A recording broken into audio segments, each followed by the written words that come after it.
ఆంధ్రుల సంక్షేమం ఆధారపడ్డ కొమ్మ వెంకయ్య. రండి నరుక్కుందాం. 2014 ఫిబ్రవరి 18 లోక్సభలో మూసుకుపోయిన తలుపుల సాక్షిగా ఆ రోజు తెలుగువారికి చీకటి రోజు. ప్రపంచానికి తెలియకుండా, టీవీల్లో కనిపించకుండా పార్లమెంట్లో సమైక్యాంధ్రను రెండుగా చీల్చేశారు. అయినా అడిగేవాడు లేడు. ఎందుకంటే విభజన వద్దంటోన్న తెలంగాణేతర సీమాంధ్రుల గొంతుక అయ్యేవాడు ఒక్కడు లేడు. ఉన్నా గట్టిగా నిలబడలేదు. అందుకే మూసిన తలుపుల మాటున లోక్సభలో ఆంధ్ర భవిష్యత్ మూతబడిపోయింది. 2014 ఫిబ్రవరి 20 లోక్సభలో ఆంధ్ర ఆశయాల్ని నులిమి, ఆరాటాన్ని అదిమి తెలంగాణ ఏర్పాటు నిర్ణయం చేశారు. ఇప్పుడిక రాజ్యసభ వంతు. ఇక్కడ 5 కోట్ల తెలుగు ప్రజల కంఠాల్ని కఠినంగా, అమానుషంగా పూడ్చేసి ఢిల్లీ పాలకులు తమ పంతం నెగ్గించుకుంటున్నారు. అదిగో ఒకప్పుడు ఆ కంఠం కంచులా మోగింది. Special category 10 years. Prime Minister is saying 5 years. 5 years will not be sufficient at all. You have to set up an industry and then start manufacturing. Let them make it 10 years. That is the demand of the people. ఆరాట పడుతోన్న ఆంధ్రుల మనస్సుల్లో మంచులా కురిసింది.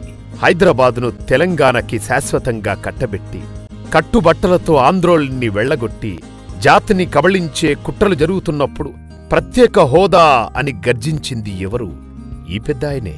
రాష్ట్రం నుంచి ఎంపికైన ఎంపీలు దిక్కులు చూస్తుంటే, మొత్తం జనమంతా దిక్కుతోచక తల్లడిల్లుతుంటే పెద్ద దిక్కైంది ఎవరు? ఈ వెంకయ్యే. అసలు ఆయన్ని ఆ రోజు ప్రత్యేక హోదా అనుమన్నది ఎవరు? ఇవాళ్ల రోడ్ల మీద వీరంగం చేస్తున్న వెర్రి సన్నాసుల, అసెంబ్లీలో అరాచకం సృష్టిస్తోన్న అసురుల బ్యాచినా? వేళాపాల లేకుండా వేదికలెక్కి నానా పైత్యం మాట్లాడే వేషాలు వేసుకునే మహానుభావుడా? వీళ్ళెవరూ కాదు. కనీసం తెలుగు ప్రజానికం కూడా ఈ నాయుడిగారిని హోదా అడగమని అడగలేదు. కర్ణాటక నుంచి రాజ్యసభ సభ్యుడిగా అక్కడున్న ఆయన తనకు తానై తెలుగు నేల భవిష్యత్తు కోసం హోదాపై పట్టుబట్టారు.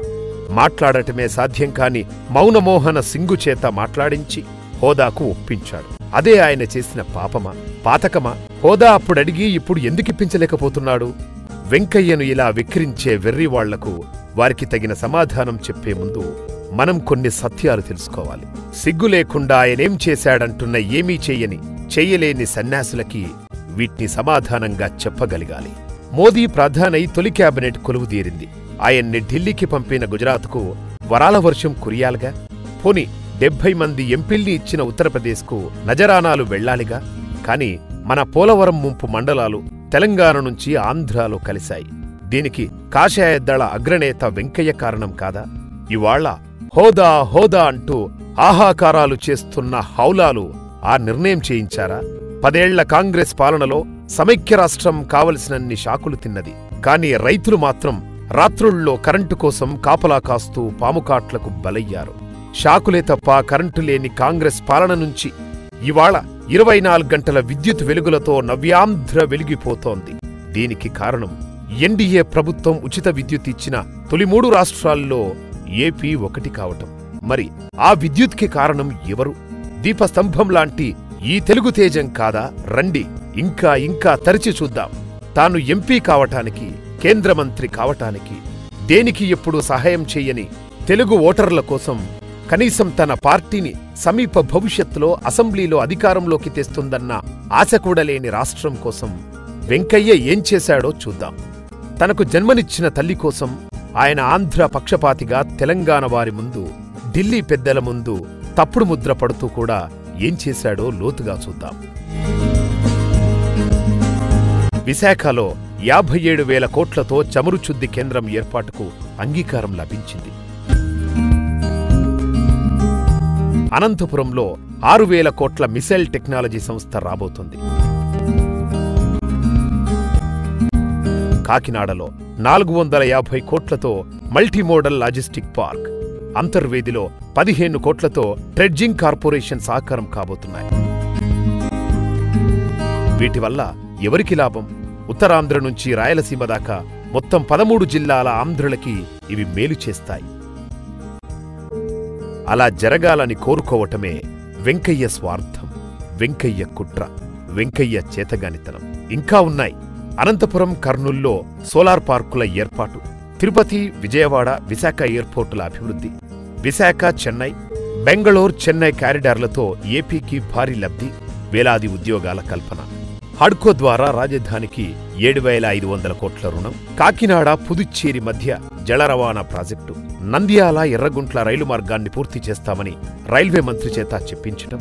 ఏపీకి అత్యధికంగా 1.93 లక్షల ఇళ్లు మంజూరీ చేయటం. ఇవే వెంకయ్య నాయుడు అనే తెలుగోడి గోడు విని చేసే ఘోర తప్పిదాలు.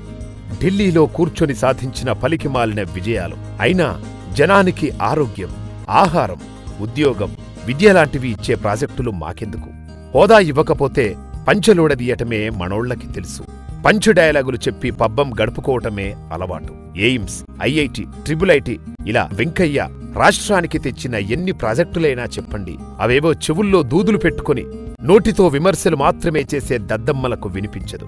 సరే, చివరిగా హోదాగాళ్లు ఆడుతున్న ప్రత్యేక హోదానే వచ్చేస్తే ఏంటి లాభం? హోదా అనుభవిస్తున్న మణిపూర్ మొదలు జమ్మూ కాశ్మీర్ వరకు 11 రాష్ట్రాలకు జోడిగా ఉన్న ఏపీ 12వ రాష్ట్రమవుతుంది. అంతే తప్ప గుజరాత్, తమిళనాడల్లా రాత్రికి రాత్రే అభివృద్ధి చెందిన రాష్ట్రమైపోదు. 14వ ఆర్థిక సంఘం ఆనాడు రాజ్యసభలో వెంకయ్య హోదా అడిగినప్పుడు అడ్డుపడలేదు. కాని ఆ తరువాత జరిగిన పరిణామాల్లో హోదా అనేది అసాధ్యమైపోయింది. ఇప్పుడిక మిగిలింది కేంద్రం నుంచి ఎంత వీలైతే అంత సాధించుకోవడం, సంపాదించుకోవడం. మరి అది తెలుగువారి తరపున హస్తినలో రాయభారం జరుపుతోన్న శ్రీకృష్ణుడు లాంటి మన వెంకయ్య లేకుండా సాధ్యమేనా? ఇక్కడ కూర్చొని వెంకయ్యని తిట్టిపోసే శిశుపాలుల్లాంటి కేసుల్లో ఇరుక్కున్న కేడీలు తాము ఇంకా గొప్పగా తీసుకురాగలుగుతారా? బీజేపీ కోసం 72 మంది ఎంపీల్ని ఇచ్చిన ఉత్తరప్రదేశ్ కంటే 2 ఎంపీల్ని ఇచ్చిన ఏపీ ఉత్తమమైన లబ్ధి పొందింది. అందులో వెంకయ్య పాత్ర ఏమీ లేదనుకుంటే అది ఉన్మాదంతో ఉడికిపోయిన అమాయకత్వం మాత్రమే అవుతుంది.